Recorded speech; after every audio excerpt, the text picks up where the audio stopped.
हमारी आज की कहानी है परिश्रम का सफेद हंस। एक किसान था, वह बहुत धनी था। उसके पास खेत खलिहान, गाय भैंस, जमीन, घर मकान इत्यादि की कोई कमी नहीं थी। उसमें बस एक ही कमजोरी थी, वह बहुत आलसी था। उसने अपना सारा काम नौकरों के भरोसे छोड़ रखा था और नौकरों पर भी उसका कोई नियंत्रण नहीं था।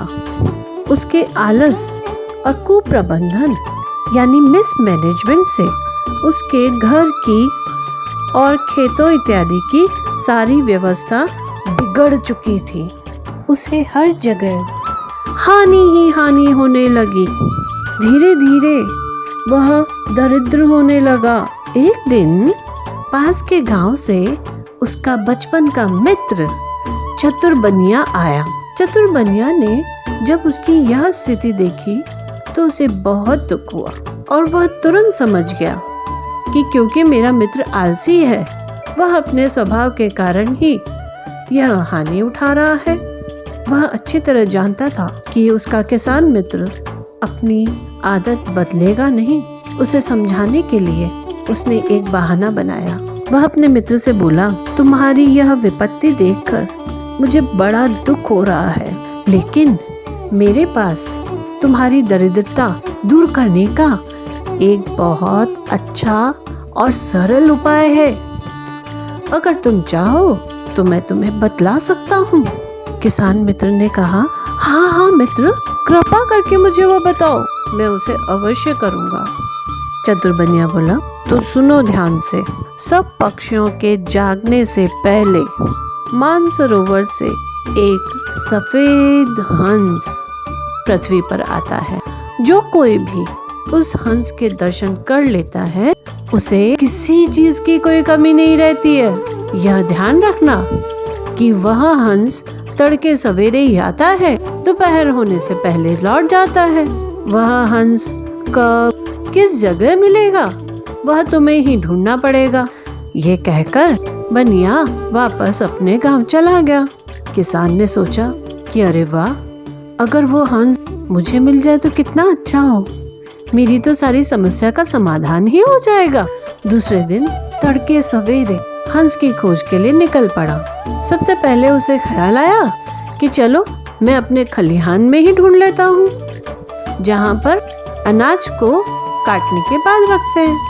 जब वह खलिहान में पहुंचा तो क्या देखता है कि वहाँ काम करने वाले दोनों मजदूर अनाज के बड़े बड़े गट्ठे उठाकर अपने घर ले जा रहे हैं। किसान ने डांट कर पूछा, ये क्या हो रहा है? दोनों मजदूर हाथ जोड़कर माफी मांगते हुए कहने लगे, हमें माफ कर दीजिए, हम आइंदा ऐसे काम नहीं करेंगे। वहाँ से निकलकर किसान अपनी गौशाला गया। वहाँ पर उसने क्या देखा कि गौशाला संभालने वाला जो मजदूर था, उसकी पत्नी एक बड़ा सा बर्तन लेके खड़ी है और मजदूर गायों का दूध निकाल रहा है और उस बर्तन में डाल रहा है। उसकी पत्नी लेकर घर जा रही है। उसने तुरंत मजदूर को रोका। वह किसान के पैरों में गिर पड़ा और माफी मांगने लगा। अब वह निकलकर अपने खेतों की तरफ चल पड़ा। खेतों पर जाकर क्या देखता है, वहाँ पर तो कोई मजदूर आया ही नहीं है अब तक। जैसे ही सारे मजदूर आए, किसान ने उनको डांटा। अब से किसान हर रोज सुबह सवेरे उठता और सफेद हंस की खोज में खेत खलिहान गौशाला इत्यादि इत्यादि का चक्कर लगा के लौट आता। सारे मजदूर बहुत ईमानदारी से काम करने लगे। धीरे धीरे उसके यहाँ होने वाली चोरी बंद हो गई। फिर तो उसे हर जगह लाभ ही लाभ होने लगा। और सोने पे सुहागा यह कि सुबह सवेरे घूमने से उसका स्वास्थ्य भी एकदम अच्छा हो गया। एक दिन उसका चतुर्बनिया मित्र वापस आया। उसने देखा कि किसान के चेहरे की रौनक लौट आई है। किसान बोला, हे मित्र, तुम्हारा सफेद हंस तो मुझे आज तक भी नहीं मिला है, लेकिन उसकी खोज में मुझे हर जगह लाभ ही लाभ हो रहा है। चतुर्बनिया हंस पड़ा और बोला, अरे मित्र, यह परिश्रम करना ही तो सफेद हंस है। परिश्रम, कड़ी मेहनत, हार्ड वर्क के पंख हमेशा सफेद उजले होते हैं। जो परिश्रम न करके अपना काम नौकरों पर छोड़ देता है वह हानि उठाता है, और जो स्वयं परिश्रम करता है, स्वयं नौकरों की भी देखभाल करता है, वह लाभ ही लाभ पाता है, साथ ही संपत्ति और सम्मान भी पाता है। यही हमारी इस कहानी से शिक्षा भी है। धन्यवाद।